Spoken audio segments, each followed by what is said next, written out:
ကောင်မလေးပထမဆုံးချိန်စကတ်တူဝတ်ပြီးအိမ်ပြန်လာတယ်မထင်မှတ်ပဲမောင်လေးရဲ့တငယ်ချင်းကဒါကိုမြင်သွားပြီးတန်တရားဝင်ကသူမနောက်ကိုတိတ်တဆိတ်လိုက်တက်လာခဲ့တယ်အဲ့ဒီနောက်တကားကြားကနေသူမအဝတ်စားလဲနေတာကိုချောင်းကြည့်တယ်မိသွားတဲ့အခါသူမကတကားကိုအမြန်ပြန်ပိတ်ဖို့ကြိုးစားပေမဲ့သူမရဲ့ခွန်အားကဘလို့လို့သူ့ကိုရှင်နိုင်မှာလဲသူမကမောင်လေးစီကအကူအညီတောင်းဖို့ကြိုးစားပေမဲ့မောင်လေးကခြေထောက်မတန်ဆွမ်းတော့ခြေလမ်းအနှဲငယ်အကြမှာတင်လဲကျသွားတယ်တကားပွင့်သွားတော့မဲ့အချိန်မှာပဲတငယ်ချင်းဖြစ်သူကသူမကိုယွန်းစရာကောင်းတဲ့အပြုံးနဲ့ရုတ်တရက်ကြည့်လိုက်တယ်ပြီးပြီဒါဆိုမင်းမဘာမှမရှိတော့ဘူးတငယ်ချင်းကိုမောင်းထုတ်ပြီးနောက်ကြောက်လန့်နေသေးတဲ့ရှောင်းဖင်ကအမေဖြစ်သူစီအမြန်ဖုံးဆက်လိုက်တယ်အမေကချက်ချင်းပဲစိုးရင်တကြီးနဲ့အိမ်ကိုကားမောင်းပြန်လာခဲ့တယ်ဒါပေမဲ့ဖုံးကိုခဏလေးကြည့်လိုက်မိတဲ့နောက်တစ်စက္ကန့်မှာပဲအရှိန်နဲ့မောင်းနေလာတဲ့ကားတစ်စီးကမျက်နှာချင်းဆိုင်ကနေဝင်တိုက်သွားတယ်ရှောင်းဖင်ကသူမအမေကိုမစောင့်နိုင်ခဲ့ပဲအဲ့ဒီအစားသူစိမ့်အဖိုးကြီးတယောက်ကသူမတို့အိမ်တကားကိုအယူအမူလာခောက်နေခဲ့တယ်အဖိုးကြီးကသူ့ကိုသူရှောင်းဖင်ရဲ့အဖိုးလို့ပြောတယ်မကြခင်မှာပဲသူကမောင်နှမနှစ်ယောက်ကိုဆေးရုံကိုခေါ်သွားခဲ့ပြီးဂရင်ပေါ်မှာတတိလစ်နေတဲ့မိခင်ကိုကြည့်နေခဲ့ကြတယ်အဲ့ဒီတော့မှမောင်နှမနှစ်ယောက်ကမိခင်ဖြစ်သူပြင်းထန်တဲ့ကားအက်ဆီဒန့်ဖြစ်သွားမှန်းသိလိုက်ရတယ်အဲ့ဒီအချိန်မှာပဲအဖွားဖြစ်သူကလည်းလူနာခန်းထဲဝင်လာပြီးရှောင်းဖင်ကိုအရင်ဖတ်လိုက်ကရှောင်းဖင်ရဲ့နာမည်ကိုခေါ်လိုက်တယ်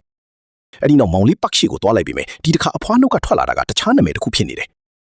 မောင်နှမနှစ်ယောက်ရဲ့ဖခင်ကစောစောစီးစီးကွယ်လွန်သွားခဲ့လို့သူတို့ကိုစောင့်ရှောက်ရလွယ်အောင်အဖိုးကသူ့အိမ်ကိုခေါ်လာခဲ့တယ်သူတို့အတွက်နှစ်ယောက်အိမ်ခန်းတစ်ခန်းကိုဂယုတစိုက်ပြင်ဆင်ပေးထားရုံသာမကမနက်တိုင်းလဲနက်နက်စာလုပ်ကြွေးတယ်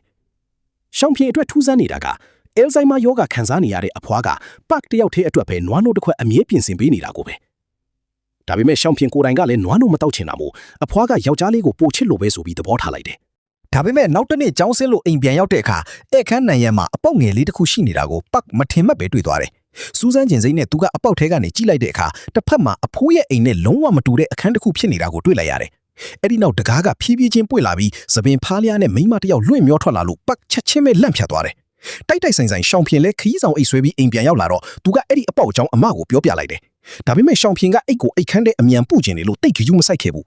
ညစာစားချိန်ရောက်တော့မှရှောင်းဖင်ကဒီကိစ္စကိုရုတ်တရက်သတိရသွားပြီးအဖိုးကိုပြောပြလိုက်တယ်မထင်မှတ်ပဲအဖိုးကဒါကိုကြားတာနဲ့ချက်ချင်းဒေါသထွက်သွားပြီးမောင်နှမနှစ်ယောက်ကလိန်ပြောနေတယ်လို့ဆွဆွဲတော့တယ်ဘာဖြစ်လို့ဖြစ်မှန်းမသိတဲ့ရှောင်းဖင်ကအဖိုးကိုလာကြည့်ခိုင်းပေမဲ့သူတို့ဘလို့ပဲရှာနန်ရန်ကပြောင်ချောနေတာပဲအဖွားကတော့ဘာအပေါက်မှမတွေ့ဘူးလို့ပြောတယ်စိတ်ဆိုးသွားတဲ့အဖိုးကချက်ချင်းပဲထွက်သွားတယ်အိတ်ခမ်းထဲပြန်ရောက်တော့မောင်နှမနှစ်ယောက်ကစဉ်းစားလိပိုထူးဆန်းလိဖြစ်ပြီးဒီအိမ်ကြီးကခြောက်ချားစရာကောင်းပြီးတီချာပေါက်ပြဿနာရှိတယ်လို့ခံစားလိုက်ရတယ်ဒါကြောင့်နောက်နေ့မနက်အစောကြီးထက်စစ်ဆေးဖို့ပြင်ဆင်လိုက်ပေမဲ့အဲ့ဒီအပေါက်လေးကလုံးဝကိုပျောက်ကွယ်သွားပြီဖြစ်တယ်တိုက်ဆိုင်ဆိုင်ပဲအဲ့ဒီချိန်မှာပတ်ကရဲ့တငယ်ချင်းကပြဿနာထက်ရှာလာတယ်သူကတဲခိုခန်းမှာခိုးရိုက်ထားတဲ့ရှောင်းဖင်ရေချိုးနေတဲ့ဗီဒီယိုကိုပြပြီးသူ့ကိုရှောင်းဖင်စီခေါ်မသွားရင်ဗီဒီယိုကိုဖြန့်ပြစ်မယ်လို့ချင်းချောက်တယ်တခြားရွေးစရာမရှိတော့လို့ပတ်ကလည်းပြောတဲ့အတိုင်းလုပ်လိုက်ရတယ်အဖိုးခေါ်ပြီးတဲ့နောက်ပတ်ကနံရံဘော်ကအပေါက်ကိုထပ်တတိရသွားတယ်ဒါနဲ့တငယ်ချင်းကိုအဲ့ဒါကိုမြင်ရလားလို့မေးကြည့်တော့တငယ်ချင်းကစိတ်မရှိတဲ့မျက်နှာနဲ့နံရံဘော်မှာဘာအပေါက်မှမရှိဘူးလို့ပြောတယ်